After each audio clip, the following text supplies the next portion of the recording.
95% of our movements occur with an aircraft under an SFP or a flight permit, non-standard airworthiness, lots of names for it, essentially boiling down to the same thing, that the aircraft doesn't have a C of A. It may have a conditional C of A. It's very helpful for us. It's obviously holding a permit to fly for a particular reason. Sometimes there's flight conditions attached to that there may be an operational limitation. We can't go above a certain altitude. So there's a huge consideration. Also, if we an interesting point of view as well that some people don't always consider, we bring an aircraft that's perhaps spent its life in the US as a domestic airplane flying purely within the US airspace. When we bring that aircraft into, for example, European airspace, to a certain degree, that aircraft may not have things like ADS-B. There was a period of time, technology has caught up a lot now, but there was a period of time when a number of the aircraft that were domestic US aircraft didn't have 8.33 kilohertz spacing in the radios. In Europe, they're mandated and have been mandated for a long period of time now. And that can also have, if we do have that situation, that can drive operational impacts and decisions from the likes of Eurocontrol. So we may be forced to take particular routings in European airspace. We may be altitude capped, we may be speed capped. So yeah, having a permit to fly can have quite deep operational impacts or considerations for sure. Hi everyone, I'm Annalisa from C.A.C. Global Solutions. I'm here with Brett for another episode of our podcast, Aviation Perspectives with C.A.C. And today this episode is going to be all about flight operations, and we are going to talk about it with Matthew G. He's the head of flight operations at 6 West Aviation and director of MG Aviation Consultancy. Matthew, thank you so much for joining us. Thank you for your time and welcome. Thanks, Annalisa. Thanks, Brett. You're very welcome. All righty. So we have some good stuff in this interview. So I would like to start as usual with my question. So why aviation? How did you start? So it started a very long time ago. During I suppose my childhood, I would have developed an interest for aviation, and then followed that through my schooling as well. I guess when I was early teens, I took that a little bit further and started working part-time while I was still at school at the age of 14, actually, at my local airport, weekends, school holidays, etc. And that was refueling aircraft. Very interesting. Probably wouldn't be allowed to do it these days at the age of 14. But that was very, very interesting. And even actually driving at the airfield at that age, rotors running refuels on civilian military helicopters, all those type of things. So unfortunately, back when I was at school, careers advice probably wasn't what it is today. And so when I was kind of coming to that stage where you leave school or you carry on into college, the advice was really, okay, you can go join the military, or there's a leave fit for British Airways. I was just a bit of background. I was brought up and schooled in the UK. I was actually considering joining the military. However, my local airfield actually said to me, look, there's a full-time job here if you want it.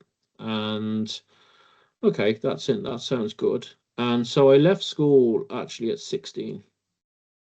I didn't go onto college education, and I think I finished probably my last exams on a Wednesday, and Thursday I started full-time employment at the bright old age of 16.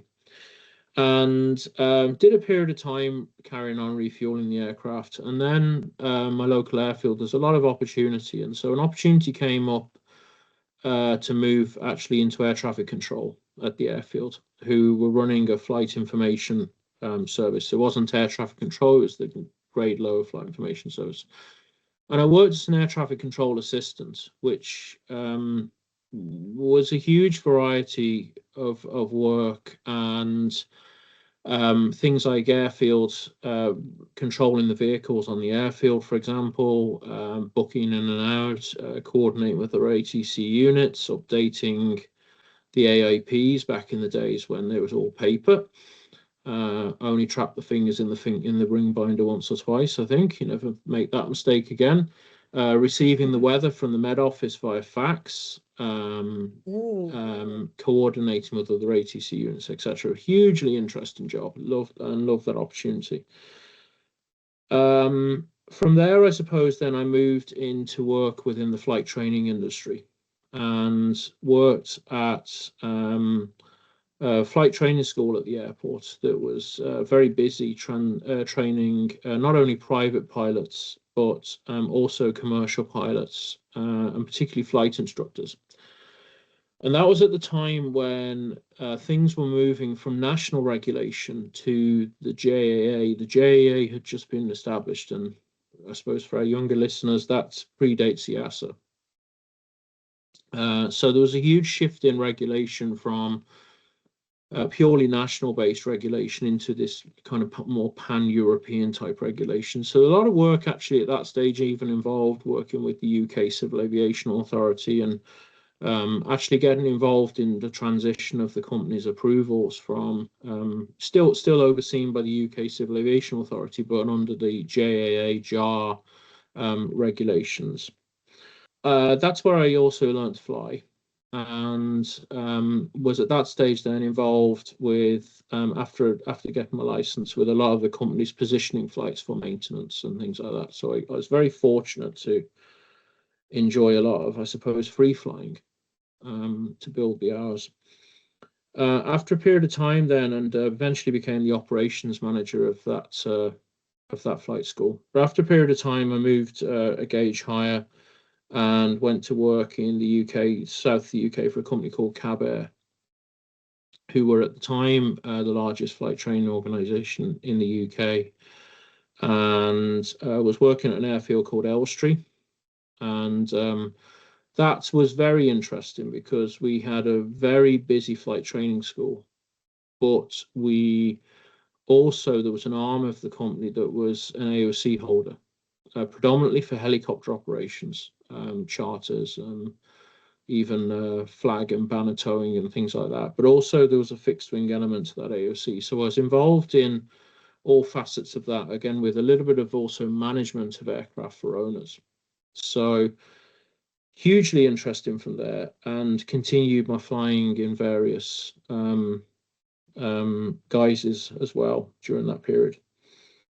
But at one stage, I wanted to move up to work with bigger aircraft, progressively bigger aircraft. And one mechanism of doing that would be to work for a handling agent. So off I went to work for a company called Service Air as a ramp agent, ramp dispatcher, it's called, and overseeing the turnaround of the aircraft on the ramps, pushbacks as well. And that was tremendous fun. Being outdoors, working with the aircraft, interacting with the crew, interacting with all sides of the cargo, loading the passengers, etc. And that then led to my first airline job with an airline called First Choice Airways, which were tour operator. Operating a mix of long haul, short haul, and medium haul across an Airbus and a Boeing fleet. And at the time, First Choice Airways were the launch customer for the 787. Had the 787 actually delivered on time, which, as we know, was about 10 years late. So the company had gone through a merger by that stage. Also had a huge involvement with your nation there in Canada, because in the wintertime, First Choice supplemented the fleet of Sky Service airlines. And so we sent a detachment of several aircraft out and would fly all the Canadians off on their holidays to sunnier climes, shall we say. And so that was very interesting from that perspective, because we were ops control and I was involved in a lot of the flight planning. So we were flight planning domestic Canadian operations, Canada down to the Caribbean, etc. And as well as that, the company was operating round the world charter services as well. So very interesting time.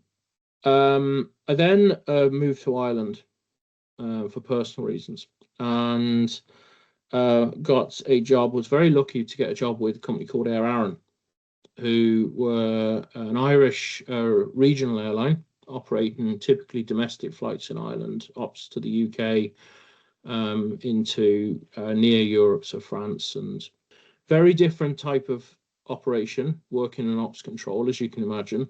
So I sort of moved from sector lengths of about 4 to 6 hours to sector lengths of about 30 minutes at times. So you've suddenly got aircraft doing 12 sectors a day, ATR fleet. Loved my time there. And it's ironic now that the area of the industry I work in now, still interact with a huge number of the engineers that were in the airlines. And even at several events this year, we've had several unofficial Aer Arann reunions, usually centered around a bar area and things like that. So it's been really great.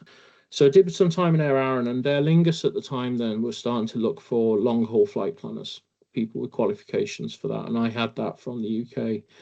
So I said, well, do you know what? We'll put an application and see how I go.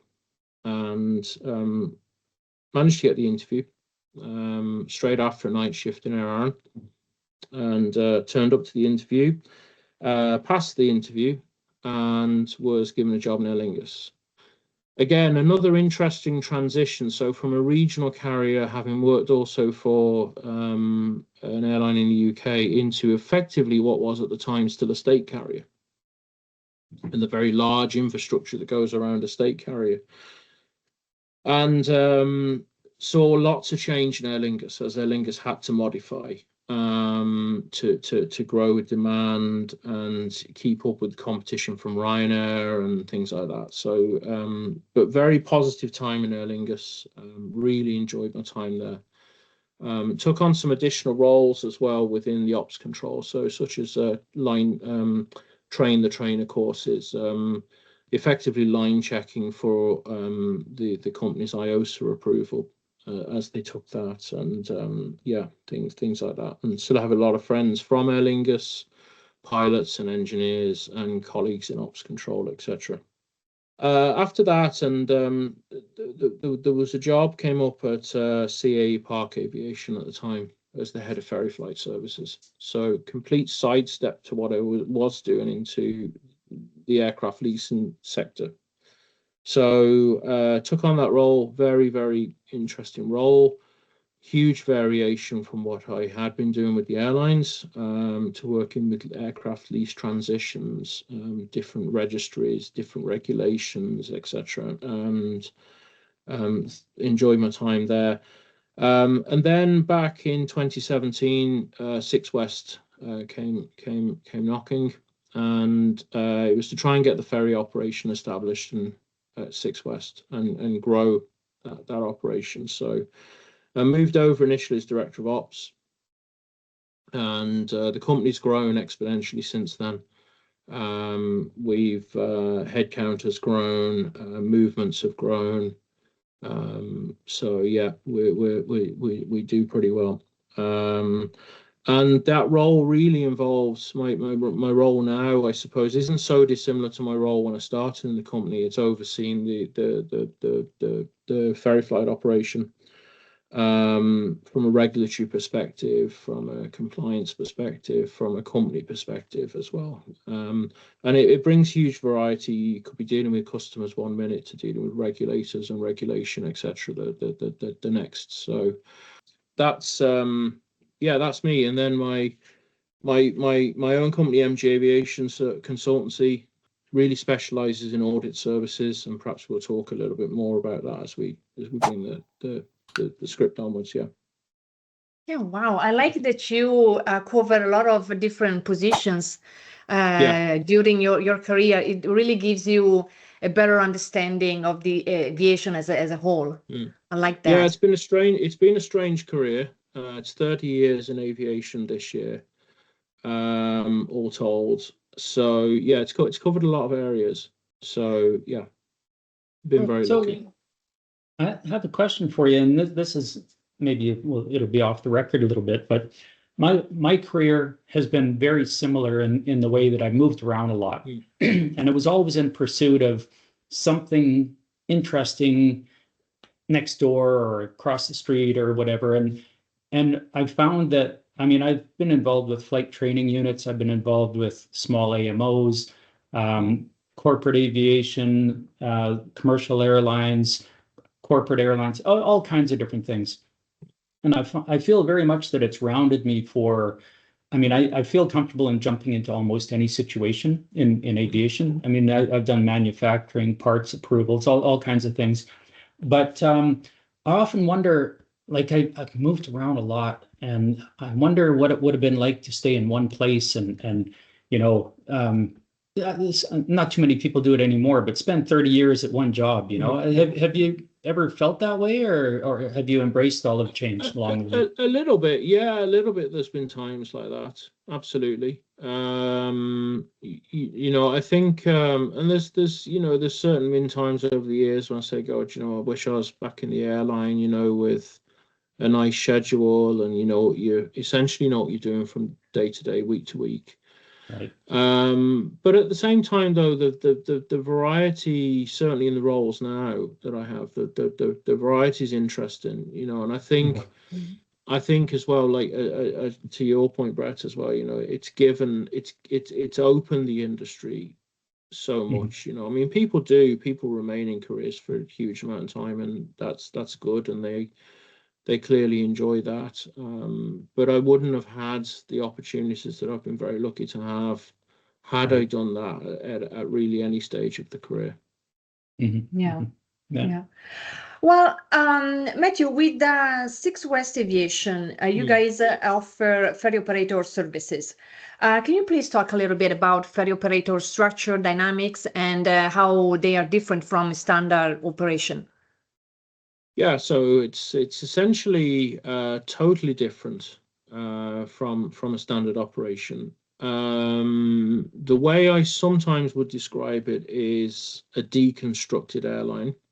So we don't have a permanent fleet, we don't have a schedule, we don't have passengers, and we don't have cargo, but we do manage to move aircraft from point A to point B.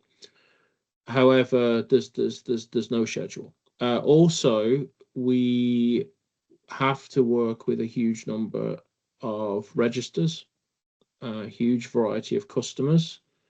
We have to see a huge number of airports around the world. We have to deal with very happy events. You know, recently we delivered the first aircraft into a startup airline. Very happy, you know, good events. We also unfortunately have to deal with repossessions when airlines sometimes fail, and then you're dealing with the regular aircraft transitions in between that. So it brings huge variety, and it's very, very different to a regular scheduled operation. I suspect there is more pressure because at least for example, in an airline, everything is scheduled, and you have, I think, a little bit of more room to manage what can happen, you know, versus sometimes things don't go like they are supposed to. But ferry operator is very, I don't want to say unstable, but I can see feeling the pressure of, you know, changing a pivot every time.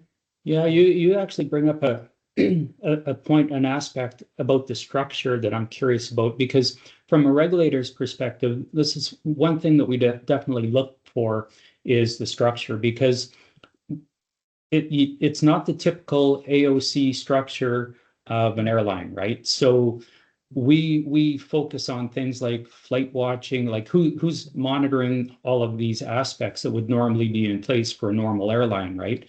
And I mean, we've seen a whole range of different operators where you got two guys from the US that are Part 91 and they jump in an airplane and go, and there's no structure behind them really, to very much what I've been reading about with Six West, with this new NCC and such, the aspects that you have to adhere to. So can you talk just a little bit about that, about the structure and the differences and how they're covered off? Yeah, sure, absolutely. So, as you say, Brett and Annalisa, within an airline, an airline has an AOC, or even a corporate operator has an AOC with a country, and that's their business. And very typically, the airline doesn't deviate away from that. Within some groups, there's several AOCs and things like that. But generally speaking, it's a set. That's what you deal with. With us, it's completely different. So we and you're quite correct, Brett, as well. The structure of a company inside, when you open the door and you look inside the company, what's there, we still have to have those structures to meet the regulatory requirements. So there's an accountable manager, to myself, for example. We have an ops control center. We have safety management system. We have compliance monitoring. So those structures still have to be done. So the personnel that we recruit have to, not all, but have to have come with a set of knowledge. And then also we, fit into those roles, obviously with appropriate training and knowledge and things like that. So from a regulator's perspective, if a regulator comes into us tomorrow, for example, they will see those things in place.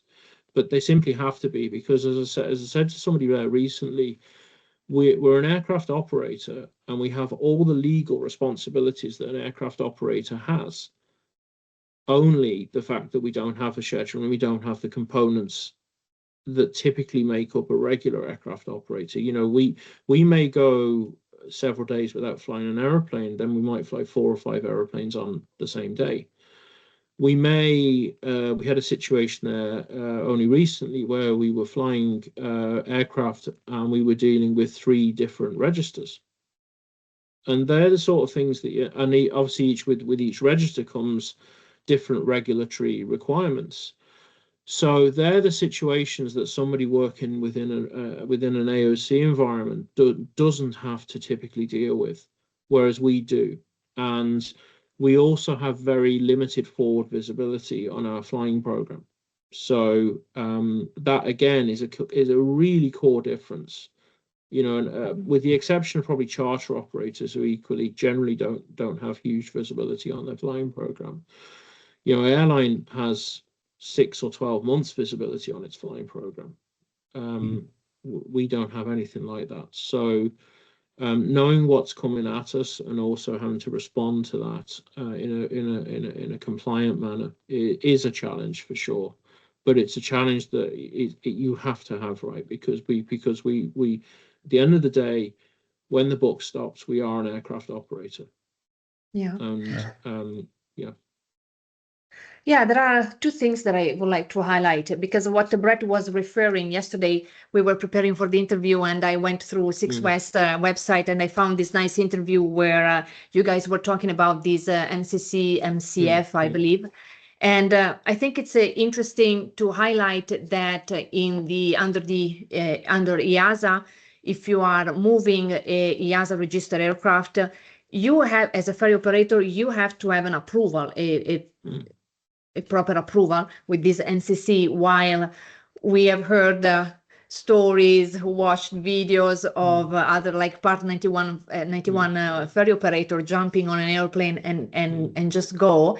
But also I like, it's interesting, and I like the fact that you guys are involved with the different requirements, because one thing that we, different regulations, because one thing that we always say, you can be a Part 91 operator, but if you are moving a CAMO registered aircraft, a to-reg aircraft, that is the rule that applies. So you have to be aware of those rules. Yeah. Would you like to comment on that? Because I think sometimes I feel that people don't get it. It's a very valid point. So we do fly NREG airplanes, as some customers elect to register their aircraft on the NREG, or may take an aircraft out of the US that's come off an airline, for example. Therefore, we are dealing with FAR Point 91. Now, as an operator who could be flying a Cayman registered airplane on the same route on the same day, and then fly an NREG airplane on the same route on the same day, Very, very different regulations, hugely different. However, something that I did in my previous company and have also continued in Six West is we actually over-regulate ourselves for Part 91. So what we do is, yes, obviously we have to follow the FAA rules, Part 91, and let's call them the baseline requirement. That's the baseline rules. However, if we have an FTL, for example, flight time limitation, that quite simply doesn't apply into Part 91. However, we do apply that. And the reason for that is as an accountable manager, I cannot stand over the fact that we were flying, as we said, a Cayman registered airplane from A to B on the same day that we were flying an N registered FAR Part 91 airplane from A to B, and there being a gulf of difference in the regulation to the negative. If we were flying a Cayman registered airplane, and let's say an IASA registered airplane on those same dates, on those same routes, you've got two regulations that are very, very similar, minor differences. However, you now have an N registered airplane Part 91, and the differences are so vast that we and I, as the accountable manager, simply cannot stand over that. So yes, we do fly NREG, probably a lot less than we used to, because of and typically the decision for what register the airplane will fly on and transition on is that of the lessor. There's various reasons why certain registers are used, etc. We do give guidance sometimes, guidance and advice to some of our customers who ask us for opinions. But we've slowly, an observation that I've made, it's 11 years now since I left Aer Lingus and the airline environment. Observations I've made in that period of time, though, is we are flying less NREG aeroplanes, and lessors have perhaps migrated to other transition registers of choice and things like that. I'd just like to point out another aspect, and maybe you can comment on it as well, is the airworthiness management and the maintenance organization behind a ferry operator or a ferry operation, as opposed to an airline. I mean, the airline environment, typically they have their own maintenance providers, they have their own continuing airworthiness management, whereas with a ferry operation, you could be dealing with a vast number of different management organizations and maintenance organizations, right? So can you just comment on that? Yeah, absolutely. It goes exactly like as you said there, Brett, as well. In the airline environment, you turn around to maintenance control, or duty maintenance manager, line station, and it's one call, or simply turn the head around the desk. In our operation, we may be dealing with, it depends how many airplanes are flying at the time, we may be dealing with 5 or 6 CAMOs who have been selected by the owner, by the lessor, to undertake the airworthiness management. We are the operator, therefore we have to simply have a very, very rock solid relationship with that CAMO, and we have to understand. I'm a great believer, if you understand somebody's problem, or you understand how they work, or try to understand how they work, and perhaps the challenges that they find, I think it makes things a hell of a lot easier. If we go in with a ball, this is what we do, this is the way it's been done. Yes, it has to be done that way, but see it from the other person's perspective as well. But from a regulatory point of view, from a simply good operating sense and a safety point of view, our relationship with that CAMO has to be solid. And thankfully, we are enjoy very good relationships with the CAMOs. It's typically the same cycle of CAMOs that we work with, who the lessors have chosen. But the occasions do come up when you may be working with an airline's CAMO, for example, if an aircraft's coming off lease with the airline and they're retaining CAMO control for the purposes of that movement, you may have to work with them, for example, and yeah, it's absolutely key. Do you guys have your own pilots, or do you contract pilots based on the needs that you guys have? Yeah, so we have a pool of contracted pilots. So pilots that are on rolling contracts with us of a duration, and that's for a number of years. Yeah, so we do add to that pool as needed.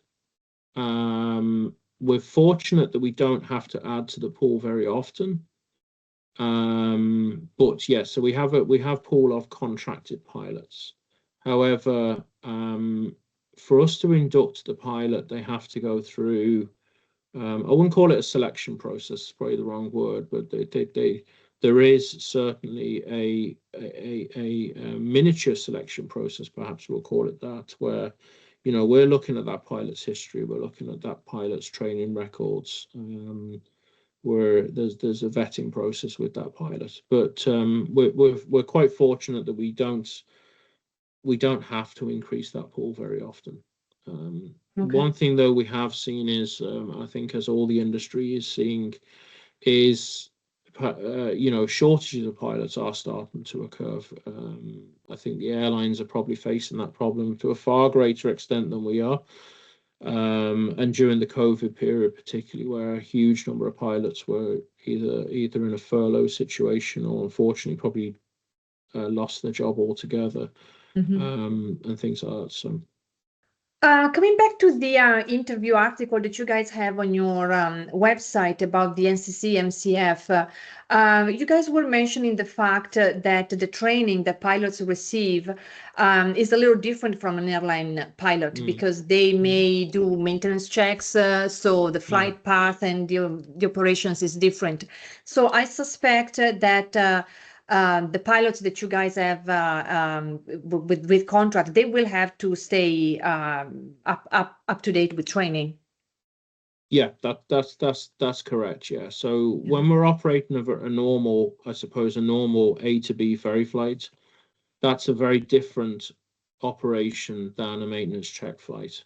Maintenance check flights usually are flown at the beginning of a lease. It will be the lessee's responsibility to demonstrate the aircraft back to the lessor at the end of a lease. Sometimes we do get involved in those end of lease flights if the airline is facing some challenges, but it's a very different operation. It's flown to a flight profile, which is the OEM's flight profile. There are sometimes some variations, but that typically is minimized, and so it kind of leads you to the next part of that conversation is the pilots that we tend to have are those pilots who have that level of experience, have that greater level of experience. It's a very different operation than taking, for example, a very young pilot out of training, perhaps with a commercial license only, starting their airline career or starting their flying career. That type of flying is great. We all have to do it. We were all there at some stage. But for the type of flying that we do, particularly around maintenance jet flights, the level of experience has to simply be much higher. I have a question. It's a little bit on the business side in regard to this MFC check flight and the NCC requirements. So these, just to be clear, these NCC requirements, they're strictly affecting EASA registered aircraft, right? Okay, so an organization such as Six West, where they've jumped through all the hoops and they've put all of the pieces in place to meet these NCC requirements. Technically, if you're moving an Isle of Man or a Cayman or a Bermudan aircraft, those requirements aren't necessarily the same. And so typically from a business perspective, in my mind, this is where somebody without that NCC, meeting that NCC requirement, can scoop in and try to spread their wings. Do you see this? Do you experience it at all, or? We do to a certain extent. However, the other registers are either, I will either say we're slightly ahead or are certainly catching up with EASA standard. There's a huge focus on maintenance check flights. There has been for a number of years.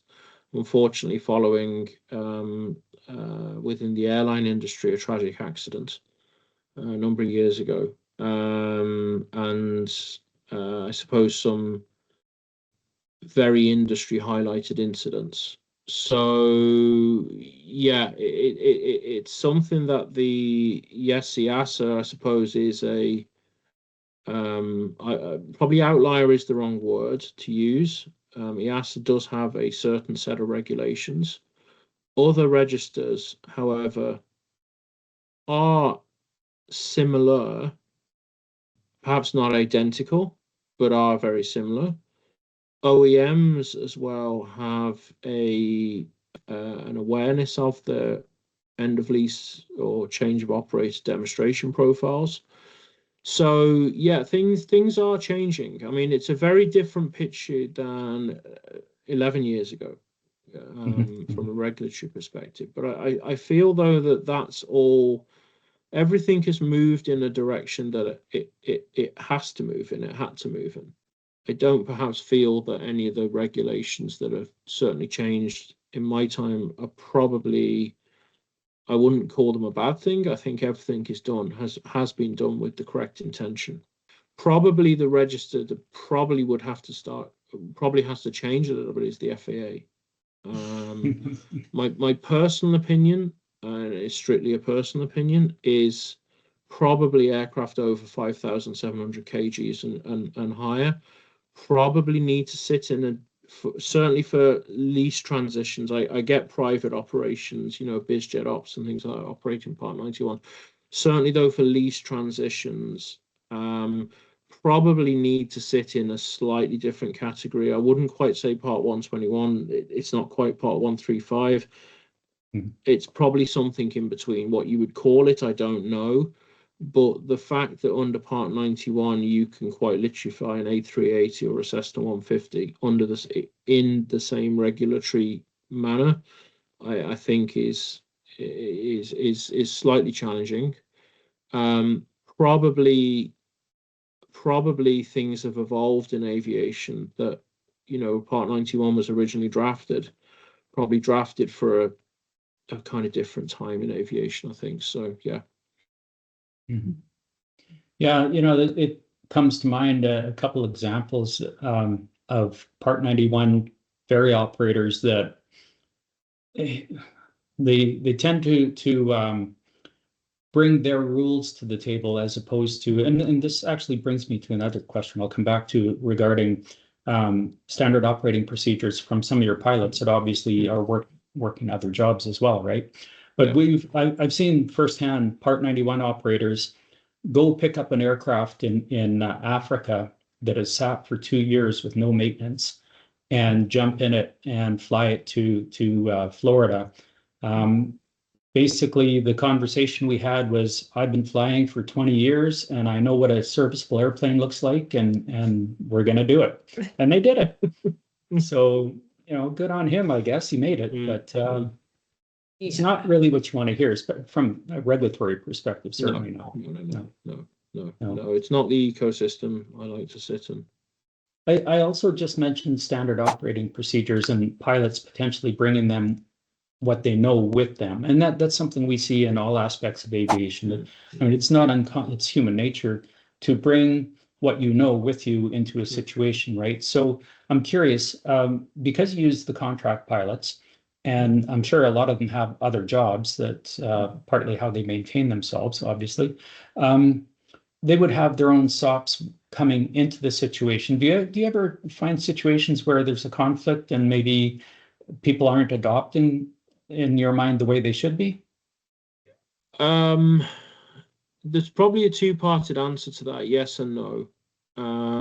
So as a company, and because we have such a huge variety of types operated in any one year. As a company, we do have our own company SOPs.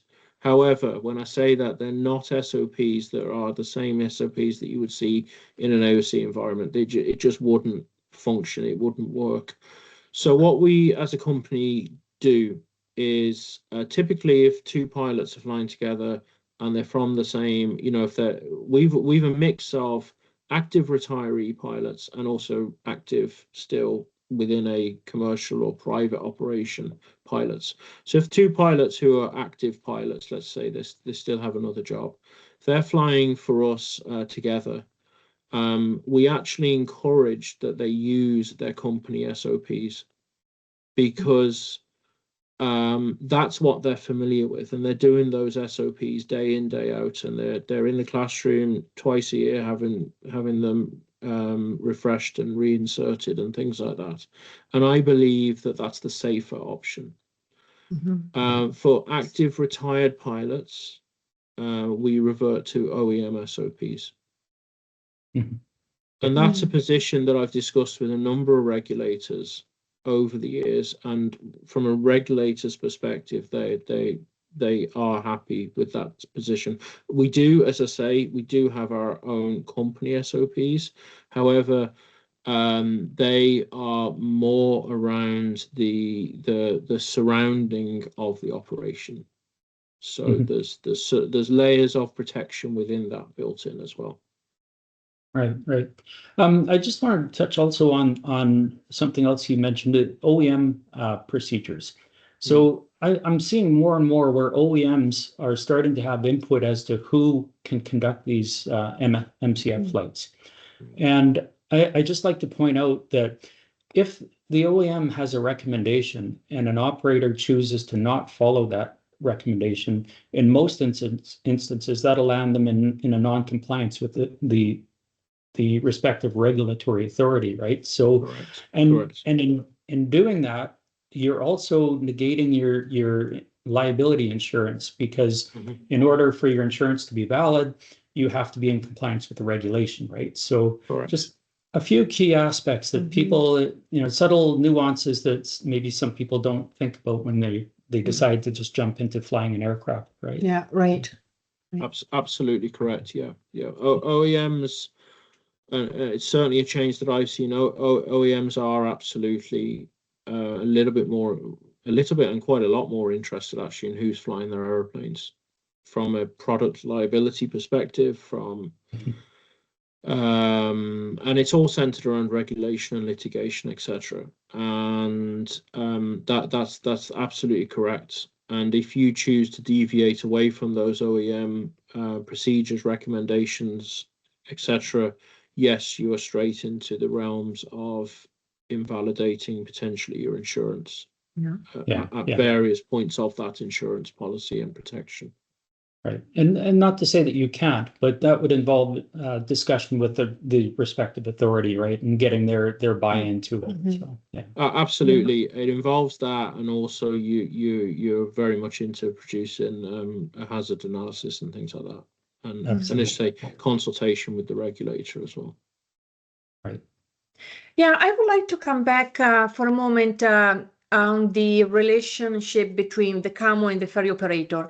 As you know very well, because I know you read our book. Thank you. I sure do. Very good book. Oh, hello. Hello, book. We are trying to push this understanding that flight operations, airworthiness and maintenance are connected and they have to work together, and that it doesn't matter on which regulation you are working. If it is EASA, fine, you have the CAMO, but even if in a FAA North America environment, you still have to have somebody who is taking care of the airworthiness. Okay, so I'm curious, what kind of a relationship you have, you as a ferry operator, with the CAMO, meaning what kind of information do you exchange? Do you, for example, talk about maintenance checks, maybe the primary flight systems have been touched, defects? I'm asking this question because I would like for people to understand what this flight operations airworthiness relationship is. Yeah, it's a very good question. So if you're in an AOC environment, as say you have maintenance very close at hand if you're in ops control and flight ops. We don't typically have maintenance very close at hand physically. We do via communication. However, it's crucial for us to know the history of the aeroplane, what deferred defects the aeroplane has, if any, to which MMEL the aircraft is using. Is it ensuring that it's using the current version of the MMEL? What maintenance the aircrafts have done on it? All those things and quite a lot more are crucial for us as the operator to understand. Also, another very interesting point of view as well is if we're flying an aeroplane for a number of days on a multi-sector ferry, we're dealing with CAMO A, and we could be doing the same with an aeroplane with CAMO B. CAMO A and CAMO B could have very different, within their CAME documents, could have very different daily check regimes. CAMO A may have a daily check that's good for 36 hours. CAMO B may have one that's good for 24 hours. And so that also has to be factored in when we're doing particularly long distance, multiple stop ferry flights. As to even where we stop can have an example. And to give you an example of that, we moved an airplane earlier this year for a lessor customer from Asia all the way into the US. And because of the CAMO's daily check requirements, we actually had to fly the wrong way round. So we weren't able to come across the Pacific. We had to come all the way up through the rest of Asia, Middle East, Europe, and then across the North Atlantic Ocean because in a non-ETOPS environment as well, because of the CAMO's daily check requirements attached to their CAME. And also, not only did we take that peculiar routing, but we also had to ensure that our stopover points for night stops were in locations where the line maintenance provider at those airports had, for example, an EASA approval or I forget what register the aircraft is on now, but either an EASA approval or, for example, was able to obtain an AMA from the Cayman Authority and all those types of things. So it wasn't just a case of planning the route to airports that we would like to operate to. We had to have a very close relationship, not only with the CAMO in that particular case, but also the line maintenance providers en route. Yeah, thank you for saying that. Yeah. That was a perfect and answer. That's something that in an airline environment would simply be alien to them. Yeah. And it's a very key difference between an airline environment to our environment. Yeah, for sure. Excuse me. I'd like to touch on something. It's not in our script at all, but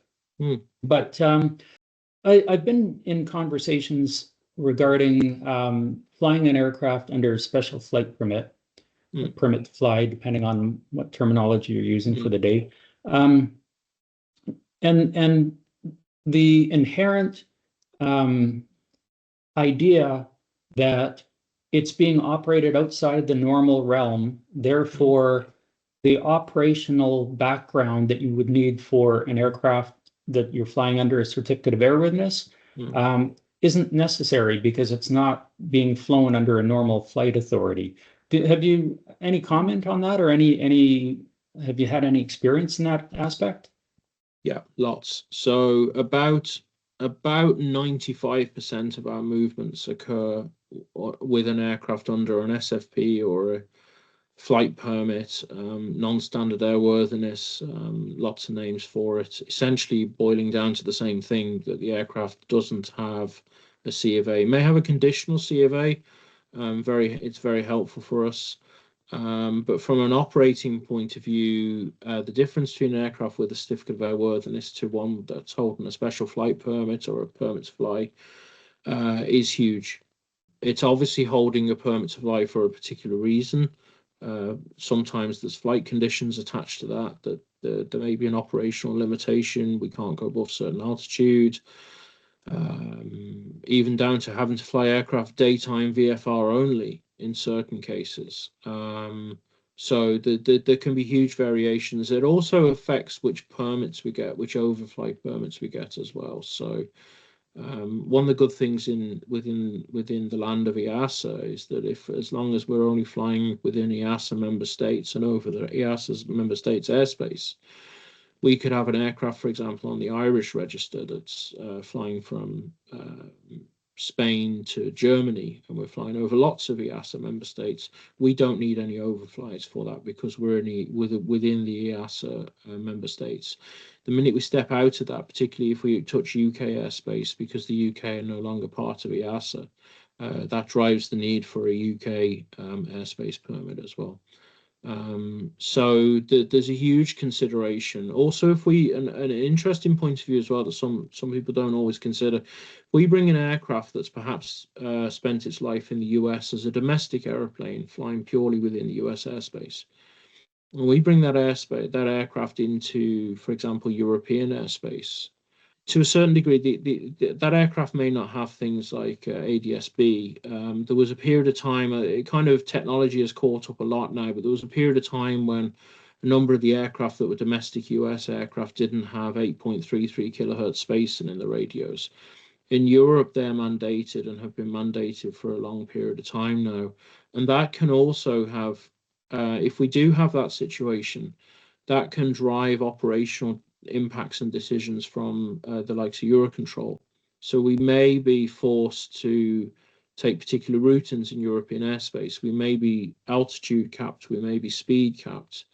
We may be time of day capped as well. I do remember a particular airplane a number of years ago that the avionics were so limited on that particular airplane, we could only actually operate through Eurocontrol after about 2300 at night. Because obviously traffic levels were a lot lower for the en routes. So yeah, having a permit to fly can have quite deep operational impacts or considerations for sure. See, for me, this is where the difference between a mature operation, ferry operation, and a couple guys jumping in an airplane make the difference. Is you have to be aware of these issues, and but the mature part of it is knowing that there may be ways to get around these issues or to deal with the issues, right? As opposed to just saying no, we can't do it, or just blasting off and dealing with the consequences after the fact, right? Yeah. So. Yeah, and I think this. No, please sorry, go ahead. Annalisa, go. No, it's a consideration. It almost makes every project that we take on is unique to a certain degree. You know, we can fly two A320s, one today, one tomorrow, and on the same route, and they can be completely different in the considerations we have to make for those aircraft. Yeah, and I think this is one of the main reasons why it's so important to have a good relationship with the CAMO or whoever is managing airworthiness, because I think it's a good example. Like you mentioned, there was a CAMO with a specific daily inspection in their manual. In the same way, airworthiness procedures may affect the flight operations procedures or events like an equipment or something else can affect the airworthiness. So they have to talk to each other. I'm curious, do you guys fly with maintenance on board? We do sometimes. Yeah, we sometimes have to. Particularly a case for that would be a turboprop, for example, flying a very, very long distance ferry flight. With lots of technical stops en route, technical stops and overnight stops. And there may be, and there usually is, requirements obviously for daily checks to be carried out, situations like that. So in those cases, typically there would generally always be an engineer from the MRO, could be an agency engineer working under approval from the MRO, cases like that. So yeah, no, and that's not only turboprops. We do it with jets as well. We may bring an engineer with us as well, but that engineer also has to be considered part of the crew. And there's a safety perspective there as well. So the engineer has to be briefed by the crew, actions to take in the event of an emergency, etc. Very, very similar to passenger on a passenger airplane. You undergo a safety briefing by the cabin crew usually, or even sometimes the pilots if the aircraft is quite small. Very, very similar situation to that. Yeah. So how do you see the transition aircraft world evolving? So it's always evolving, I think. We've seen, I suppose, during COVID, there were a huge amount of aircraft transitions. Mostly were forced transitions, I suppose, as airlines had to take care of themselves. And unfortunately, some airlines didn't survive. Other airlines grew out of that. Other airlines commenced ops. That drove a huge level of business, but it was always going to stabilize. And we're now into a period for the last year and a half where things have stabilized. The industry is hugely affected by, I suppose, OEM shortages, part shortages, labor shortages. That's had a huge impact on all areas of the industry. Unfortunately, I don't think that's going to largely get better. The OEMs are certainly doing a better job of catching up. But then we have things like the GTF issue on the Pratt & Whitney engines and things like that just it's the nature of aviation as well. But that has, I suppose, slowed down transitions. But those things are going to catch themselves up, and then transitions will ultimately begin again. But those, I suppose, shortages and groundings and things like that, I think from a technology perspective, we as an industry have pushed technology probably to the limit at this point. You look at the new engine technology on aircraft and things like that. The fuel savings are undeniable, absolutely undeniable.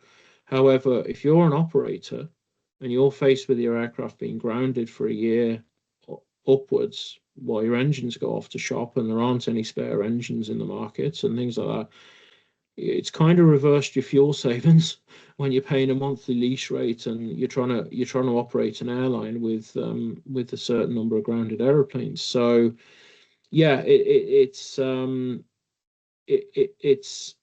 interesting situation. As I said, I see the OEMs and perhaps the parts supply issues probably getting better. People are trying to do their very best to manage the labor shortages, labor situation. Unfortunately, I don't really see that getting better. Unfortunately, aviation doesn't seem to be the attractive career to enter that a certain 14-year-old entered for whatever reason. I think it's implicit on all of us in the industry to try to encourage people to come into the industry, because quite simply there are certain key roles in the industry that if they aren't filled, there is no industry. We can have all the airplanes we like, we can have all the pilots we like, but if there aren't the people to be the post holders, the auditors, the regulators, well, then there's no industry. So yeah. I think that's often not seen and perhaps not understood. So yeah. A question comes to mind. What do you think about this goal that ICAO has to get to zero accident incident by, I think, 2030 or 2050, something like that? They have a long agenda. What do you think about that? Do you think it's feasible? It's an interesting goal. I obviously hope they do. I hope as an industry we do. Is it achievable? I'm not so sure. I think we've also got to be a little bit careful that the industry doesn't over pressurize itself, because if we're over pressurizing ourselves, if we're going to have zero incidents, whatever about accidents, but incidents, in my opinion, there's a potential downside to that we start to push things under the table. So if you're in an operation and you have an incident, somebody slips on the ramp, for example, and it's reported through the organization's safety management system, reporting system, etc. If the industry has this cloud above it to say by 2030 something, we're not going to have any incidents anymore, does that create a narrative where operators are nervous of that, are aware of that. Say, okay, that person slipped on the ramp. Do we want to report it? Or shall we not report it? You know, they got back up again, everything was okay. Bit of a cut to the hand or whatever. Everything was largely okay. Perhaps we won't report that. And then the same thing happens the following week. And it's, you know, the root cause of that is a bit of broken concrete or something. It's probably a very bad example, but I have a concern that we may end up in that sort of situation, but I do also see the positives to the goal as well. You know, as an industry, we have changed hugely. Even you look at things like flight deck design and things like that, and you wind the clock back 30 years ago and more. You know, the aircraft of today versus a lot of the aircraft that were flying around in that time period are vastly different. And when you look at it, you know, from a nostalgia point of view, we all look at it. It's very nostalgic. It's lovely, and it, you know, certainly was. And we had a huge variety of aeroplanes back then. But when you look at how things like flight deck design has changed compared to lots of clockwork instruments and things like that, everything has trend. Obviously, technology has driven that, but everything that has come about that is from simply a safety point of view. You know, I get in my car and I drive my car, and it's amazing that the amount of technology that's in the cars these days. And because we're in the industry, you can't help but think that's actually come from this, you know, that's come from aviation, you know, and things like that. So yeah, it's an interesting goal. It's an interesting way to go. I think look, it's the right way to go. We absolutely should be reducing incidents and accidents. Of course we should. I have a feeling though that they'll always still happen, unfortunately. Yeah. Yeah. Well, you know, you've got different aspects that feed into them too, right? I mean, on one side, you've got technology, which is it's advancing to the point where it can almost eliminate a lot of these issues that we overlook. But then, I mean, Airbus just had an issue in the last week or so where by introducing new software, you're introducing a potential problem, right? A safety problem. But even if the problems aren't being introduced by new technology, there's always the human factor, right? Yeah. And I mean, I just don't know how you ever take that out of the equation. I don't think you do. I think it's impossible to. We can reduce the number of human factors events, but are we ever going to eliminate them? I don't think we will. I don't think we will. No, and it's such a vast industry, and projections are that it's going to grow in leaps and bounds in the next 10, 20, 30 years. So hard to say. Right. And you know, aviation as an industry, you know, we go from airlines operating fantastic technology airplanes flying A to B. We go from that, we go to military aviation, the challenges that has. We go to general aviation, we go into even helicopters lifting logs up mountains and things like that. Like, there's so many areas of the industry, and I think to try to put one brush across that, it's probably not going to work, I think, from that perspective.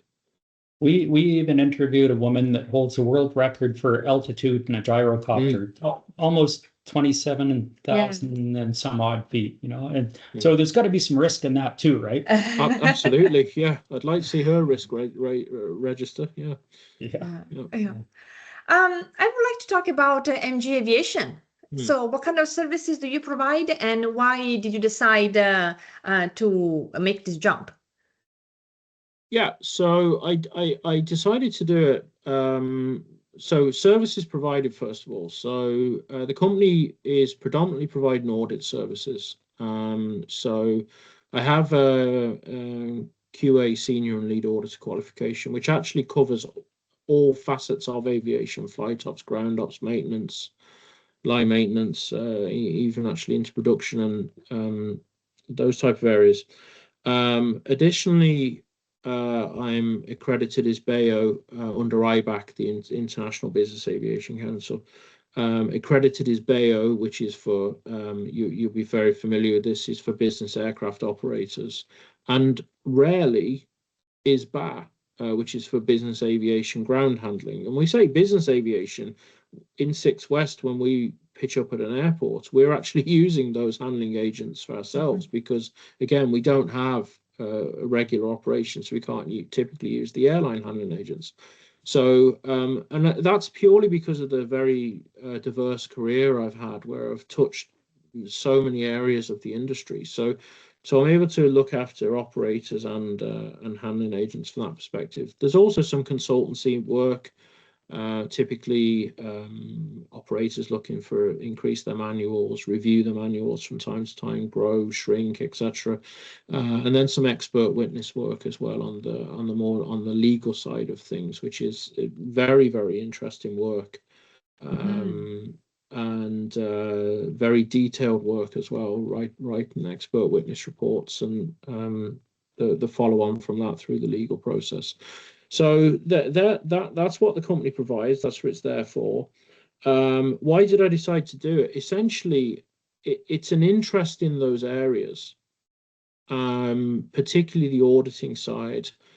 And as well as that, it's to give something back into the industry. You know, I've certainly always grown up with, in the companies that I've worked in, you know, we've had an internal auditor, we've had the external auditor, and no offense, but they're always of the older scale, particularly the non-regulatory auditors, you know, the company auditors. And over the years, I've learned vast amounts from them. And I've always enjoyed having those conversations. I mean, who enjoys an audit? Probably nobody. But but actually, they're learning events, I think. And what I found is that the better audits that you have are actually those where, yeah, you're coming in with a checklist essentially, and you've got a list of requirements to have. But I think you achieve a far better audit for the auditor and the auditee if you actually, yeah, you have that checklist. You can't. There's no getting away from that checklist. But if you have a conversation and make the audit largely conversation based, obviously you were looking at things and you're looking at evidence and things like those sort of things. But you, as an auditor, understand far more about that organization, and you will find more things about that organization. As the auditee, they get to learn far more, and you actually get to learn as an auditee potentially about your own organization in some aspects. You have to be very careful, as you'd be aware, Brett, as the auditor, that you don't become a counselor, consultant during an audit. You know, there is a line that you can't cross. But yeah, I mean, those kind of people that have taken on those roles over the years, you know, none of us are getting any younger. But those people, it kind of goes back to this skills shortage, personnel shortage I was talking about. You don't see those people coming back. You know, you don't see those people being replaced, and you see people that are having to work probably far later than they ever thought they would work in their careers. There's an operator that I look after for their just internal compliance audits and AOC. But their auditor actually stepped back and officially retired from aviation for probably the 5th time in his career. And he's of the grand old age of 89. 89, and actually said, okay, look, I probably better retire, you know, soon. Wow. And the operator, who I've known for a very long time, the operator actually said to me, they're an AOC operation. They're a small AOC operation, quite busy, however. Actually said to me, look, will you step in here, because there's nobody. There's nobody to kind of come in and take on that kind of a consultancy audit type role. And we're seeing this all through the industry. You know, airlines are struggling to get training captains and things like that, because it's just across the industry. And COVID probably had a large part of that. A huge number of people left the industry during COVID, didn't come back for whatever reason, and trying to bring people in. So yeah, that's really the reason I did it, and it's something I very much enjoy as well. Yeah, I think actually it has to be, if you want to do it as a career, it has to be something that you have interest in and that you enjoy. I remember my first quality assurance job. I worked for a large MRO and they had an AOC as well. And I remember literally walking into the lunchroom and people stopped talking. It's a different situation, you know. And I with Transport Canada, I've driven up to hangars only to find I saw people from outside when I was driving up. And you pull up and you go in and there's nobody in sight. Right? But those are the kinds of barriers that I try to break down. I try to have people understand that you're there to work with them. And like you say, you can't be complicit in what they're doing. No. But certainly you can. I mean, it's one of the things I've enjoyed is going into so many different organizations over the years and seeing how different people do different things. You know, Totally. it's a real education. Yeah, it's very interesting because you have the regulation, and there's probably several ways to get to that regulation, and a lot of companies will take several paths to get to that regulation. Hopefully they do get to the regulation, but some of the paths you might go, okay, you know, but as long as they're reaching that regulation and getting there, as you say, the variety is very interesting. I had a conversation with a customer there only recently, and for an upcoming audit, you know, I like to do like a pre-audit call, you know, several weeks in advance to just say hello and things like that. But also just to try and relax people, because people be very nervous coming into an audit. You know, there's potentially an approval on the line, things like that. And I just said to the customer, look, just be honest. You know, don't try to mask things. You know, if you're trying to do 6 SMS meetings a year, and you know what, you did 5 of them because you're about a sickness in the organization or something like that, as long as it's documented, life happens. But as long as you're still maintaining that standard and operating to that standard and trying to better that standard as well. You know, the standard is your baseline regulation at the end of the day. You know, we all need to try to better that standard. And as long as that's happening, then, you know, I think we're in a good place. I'd rather see that than an organization where there's nothing going on. Yeah, absolutely. For sure. Yeah, no SMS increase or anything. Question for you. In regard to IS-BAO, we both had IS-BAO training, and I've audited a number of organizations that had been IS-BAO accredited.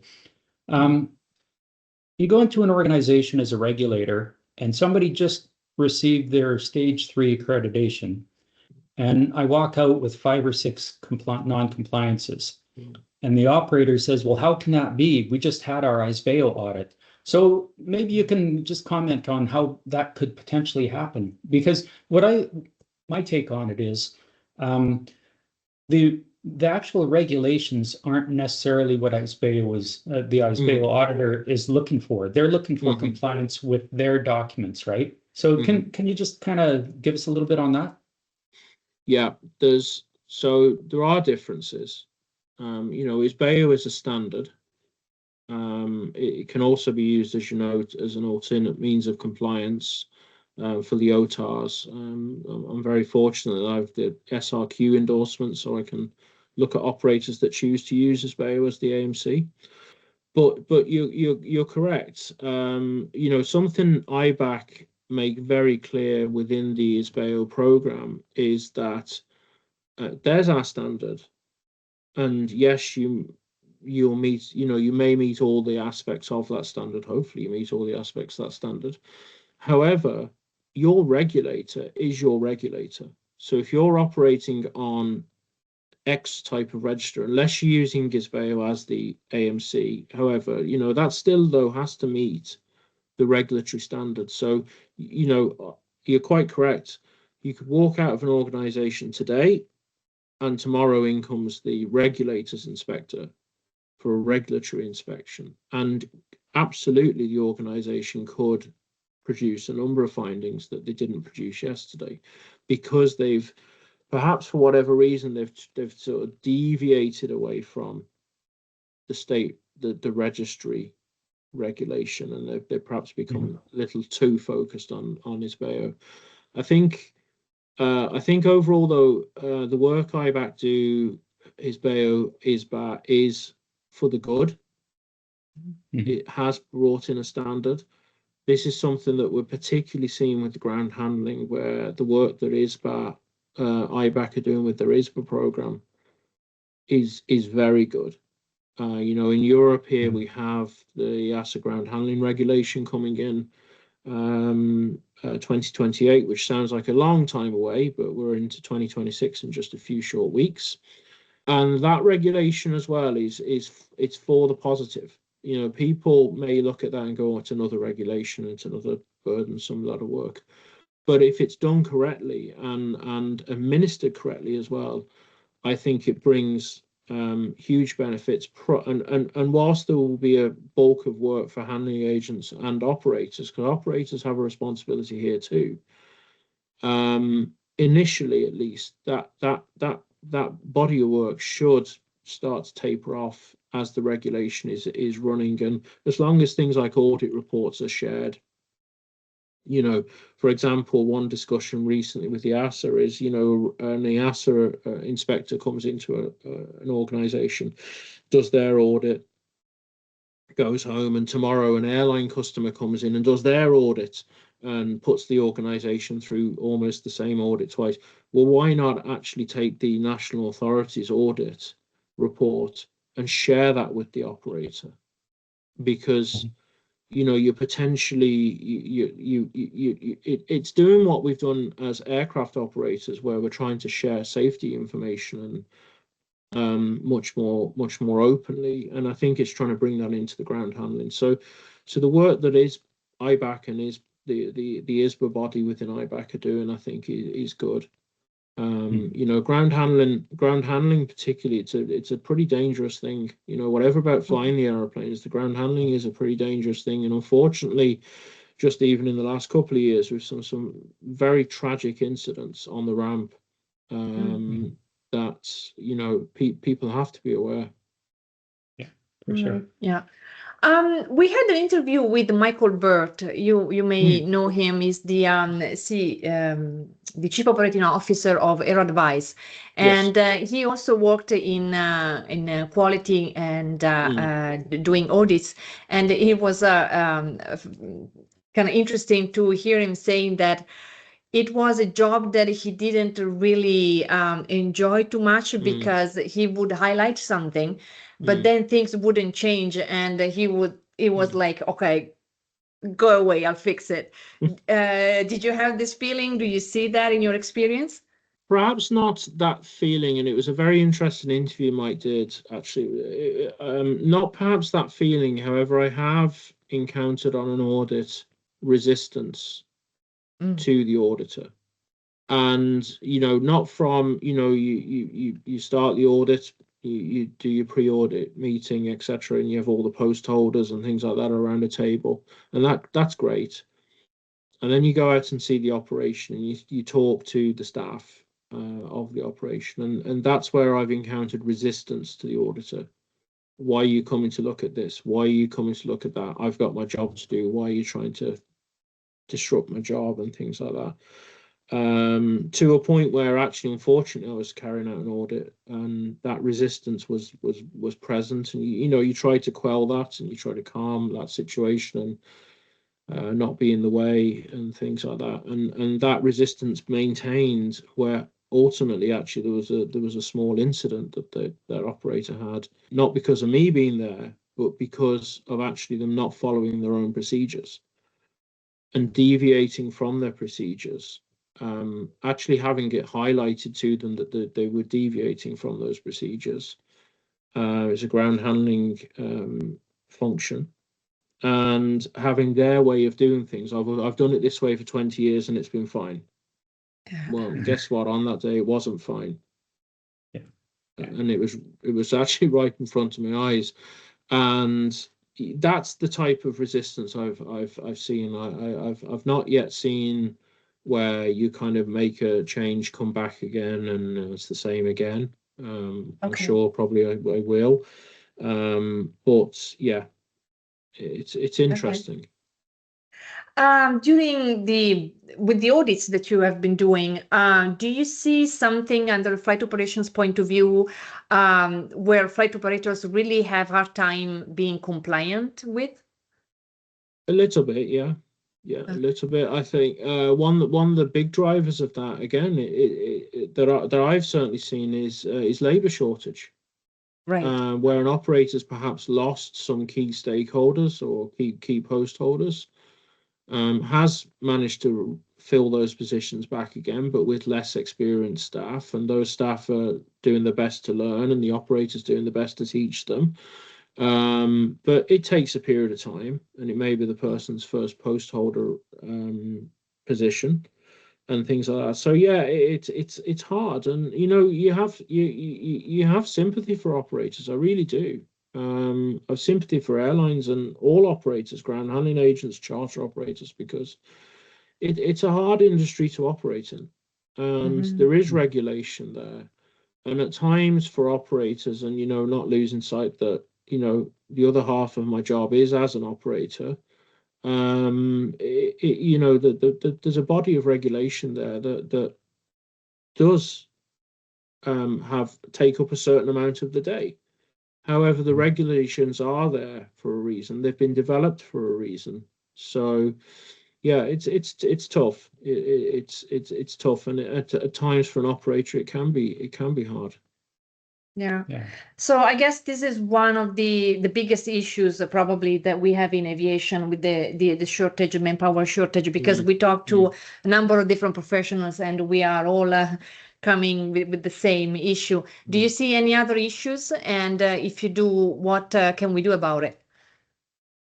Yeah, the labour issue is a huge one. It's been with us now for a number of years. I don't see it going away.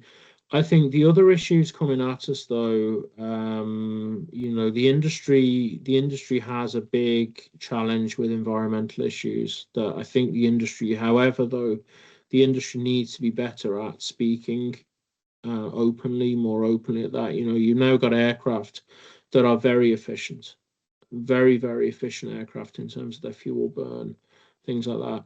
We've issues certainly within Europe, within things like our air traffic control, constant questions, is airspace being used to the best advantage and things like that. Free route airspace and things like that in Europe.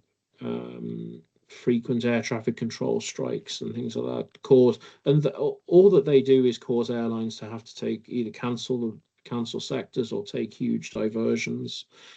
We've got other challenges, particularly in Europe with delay compensation and things like that. So, airlines are kind of forced. There's a lot of headwinds for airlines with that regard. Back to the environmental thing, within Europe now we're not allowed economically tanker for commercial operations. It doesn't yet apply to private operations, but we're not allowed to economically tanker. So if where you're flying to, the fuel's $12 a gallon, you'd normally carry additional fuel from your home base, for example, to partly counter that or entirely remove the need to refuel, depends on the sector length.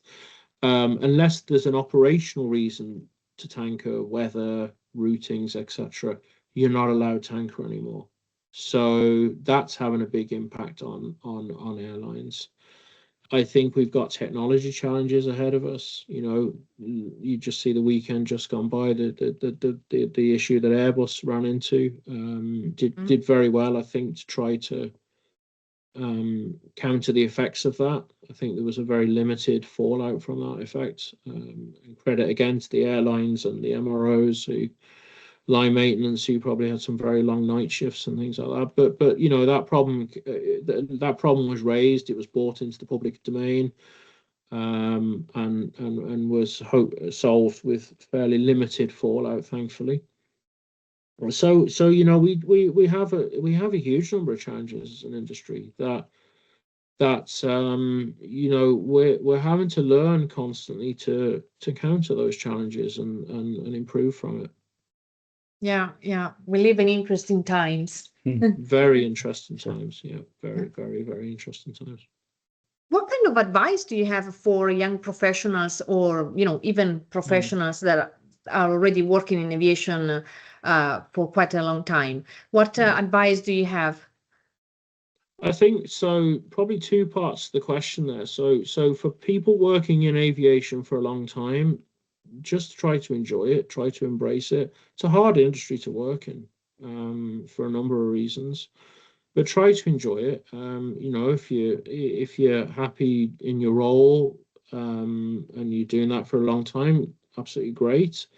You know, if you there's a lot of advancement opportunities though for people within the industry, partly because of the labor shortages again.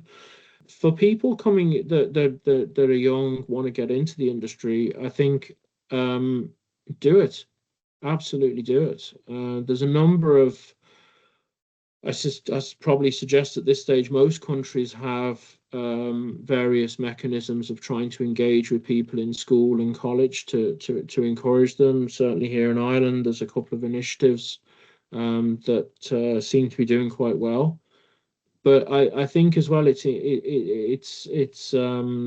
key for us that are in the industry to be able to, as much as we can, talk to those cohort people. You know, things even like this podcast. They're all contributions to that effort. You may not be able to measure it directly, but you know what? This podcast being picked up by, you know, 16, 17-year-old or perhaps even younger may just spark an interest for them to pursue things, you know, and thankfully, you know, career options and college options and all those things are far, far better than they ever used to be now. So yeah, I think for younger people trying to get into the industry, try to get into the industry. But equally, my message is though for people that are in the industry, encourage them to come into the industry. So you know, if you have somebody from a college or a school come up to you, okay, you know, we're all busy, we have day jobs, and so you know we can't always drop the tools, so to speak, but try your very best to engage that person. I think sadly from a piloting perspective and just even an industry perspective, I think sadly one of the unintended consequences of, you know, pilots now have to bolt themselves into the flight deck and never be seen again for the sector. It's removed, sadly, and you know, this isn't a new thing, but it's removed the in-flight visit to the flight deck. I mean, how many people are in the industry because as a child or what have you, they were able to do that? Yeah. And that's gone. And yeah, look, it can be done on the ground, you know, while passengers are boarding and deboarding and things like that. It can be done then, and that's still great. But yeah, I think it's you know, it's everything like airports. You know, the amount of, certainly in Europe, the amount of airports that have done away with their viewing enclosures for various reasons.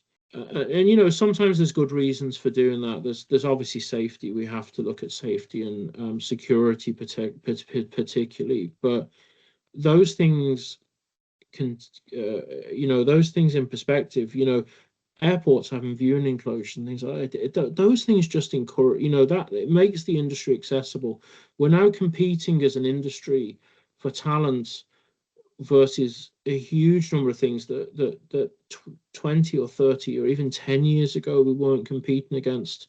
You know, you now have the rise of influencers and YouTubers and all these type of people, and even the technology companies, you know, the Googles, the Facebooks of this world, they're a huge requirement for staff. And even aircraft engineers. There are aircraft engineers I know that have left the industry and taken positions in those sorts of things for various reasons.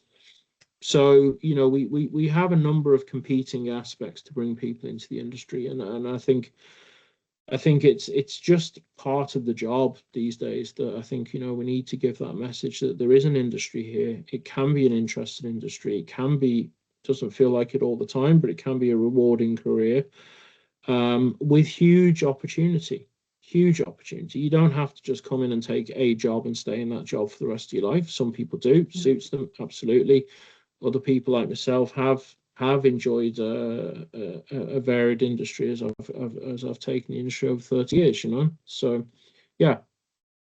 Yeah, and I think this is the thing that attracts me, one of the many things that attracts me to aviation, that I can change my role and try different things, and that is an open my mind enormously in the last like 10 years. It's amazing. Yeah, things have changed so much since I started. Certainly, it used to be in Canada when you first started out, you would go work in the remote north for months, if not years, just to get your leg in the door and get some time, Now coming out of school, they can go straight into airlines, they can go straight into corporate flight departments, they can do all kinds of things that you couldn't do before, right? But like you say, unfortunately, I think so many different industries are taking the people away. But I like what you said about sharing, take the time to share with these people. But when doing that, keep in mind, like I've been around for over 40 years and I'm a little tainted, a little tarnished. But when you're talking to these people, think about the good times, because you don't spend 40 years in an industry without there being some good times along the way, right? And I think that's what lights the fire in some people, is when they see how you're excited about what you do and what you did and how they could be too, Yeah, and I think one of the things I've found is that as you talk to young people, either in the industry or coming into the industry, when you talk about the variation that you've seen and the change that we've seen in the industry, and even in our time, they're hugely fascinated by that, just as we were. I think, try and remember what we were. I was like 30 something years ago and would have been hugely interested in the industry and the changes and things like that. So yeah, it's I think if you're working in technology, and I don't, so I'm not so aware of it, but I think that's probably a little bit more static. Yes, technology changes and improves, but if you're working for a technology company, you probably have a product, and the baseline of that product's probably the same. Whereas in aviation, there's so much change takes place. Well, I mean, and things like part of the reason we have you here today, look at what you do. You could be in several different places in different corners of the world in the same month, right? Yeah. So totally. Absolutely. Yeah. Matthew, we are at the end of our interview. We should book you again for another one, because we have so many other things that we can talk about. That's always a pleasure. Where people can find you? LinkedIn page, website, email, whatever you like to share. Absolutely, yeah. So within 6 West, people will find me at 6west.ie. We also have a 6westservices.com domain as well. LinkedIn, obviously, I think we're all on LinkedIn these days. Within my own company, there's LinkedIn pages as well to that, and the website, which is mgaviationconsultancy.net. There's also a .com if you prefer .com. So yeah, you'll find me there. You'll find me around Ireland, occasionally in other corners of the world. So yeah, absolutely. Well, Matthew, it was really a pleasure. Thank you so much for bringing this flight operations, ferry ops knowledge into our podcast. There are so many other things that we could talk about. Maybe we'll leave them for another interview. You're very welcome. And just to say to people that your book, it's a plug, absolutely a shameless plug, but your book is actually something that I think younger people, particularly getting into the industry, should read. And not be afraid of not understanding certain elements. They always ask a question to industry elders like ourselves. But your book is a fantastic Thank you. Guidebook and reference book, even for people. I even refer. I still refer back to it and probably use it. I have read the book, but probably use it more as a reference book now at this stage. So yeah, it's well done, and it's not an easy project, I can imagine, but yeah, it's well worth doing. Well, we're working. Thank you very much. We're working on an audio book or audio version of the book, and it's interesting because we're having to read it over and over and over again. We wanted to reach different people, pilots, maintenance, airworthiness, but also on the EASA part environment where certain things are way more understandable, but also the North America, because at the end of the day, we're all talking about the same things. And I pushed for chapter 8 to be more of a kind of a human-oriented type of chapter, just to make people think about, where do we want to go with aviation, because there is a lot of potential, and aviation is made of people who are in this industry because they're passionate about. If you're not passionate about this, you wouldn't do this, because it's hard. Correct. I mean, being a pilot, being an aircraft maintenance engineer, you have to work. So Yes. it's worth to step into aviation. So come on, join us. All right. Absolutely. Okay, Matthew, thank you so much for the interview, and we'll talk to you soon. No worries. Thanks, Annalisa. Thanks, Brett. Yeah, thank you. Thank you so much. Okay.